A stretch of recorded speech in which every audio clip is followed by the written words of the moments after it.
খুব সুন্দৰ আয়োজন গোলাঘাট জিলা সমিতিৰ দ্বাৰা কৃষক মুক্তিৰ সন্মানীয় সাধাৰণ সম্পাদক বিদ্যুৎ শইকীয়া আহি ইয়াত উপস্থিত হৈছে। ভাল লাগিছে।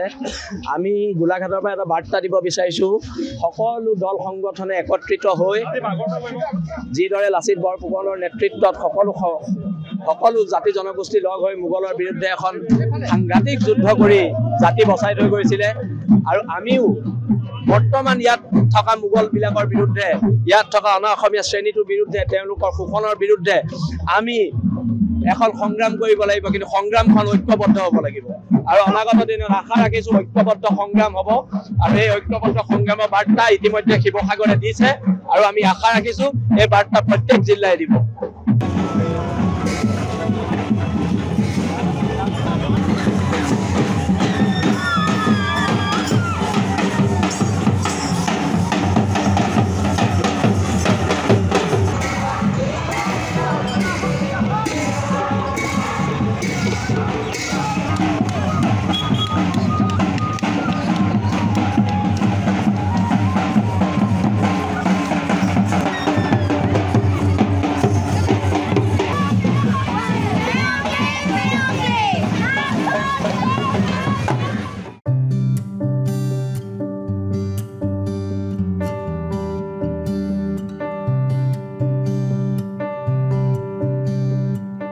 খুব সুন্দৰ আয়োজন গোলাঘাট জিলা সমিতিৰ দ্বাৰা কৃষক মুক্তিৰ সন্মানীয় সাধাৰণ সম্পাদক বিদ্যুৎ শইকীয়া আহি ইয়াত উপস্থিত হৈছে। ভাল লাগিছে।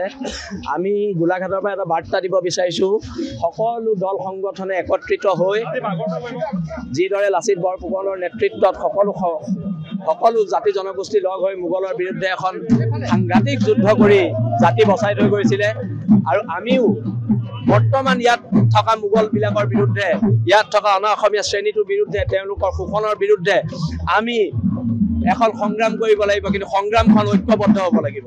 আৰু অনাগত দিনত আশা ৰাখিছোঁ ঐক্যবদ্ধ সংগ্ৰাম হ'ব, আৰু এই ঐক্যবদ্ধ সংগ্ৰামৰ বাৰ্তা ইতিমধ্যে শিৱসাগৰে দিছে, আৰু আমি আশা ৰাখিছোঁ এই বাৰ্তা প্ৰত্যেক জিলাই দিব। যিকোনো খবৰৰ বাবে যোগাযোগ কৰক 7099017330 অথবা 7099017990 নম্বৰত।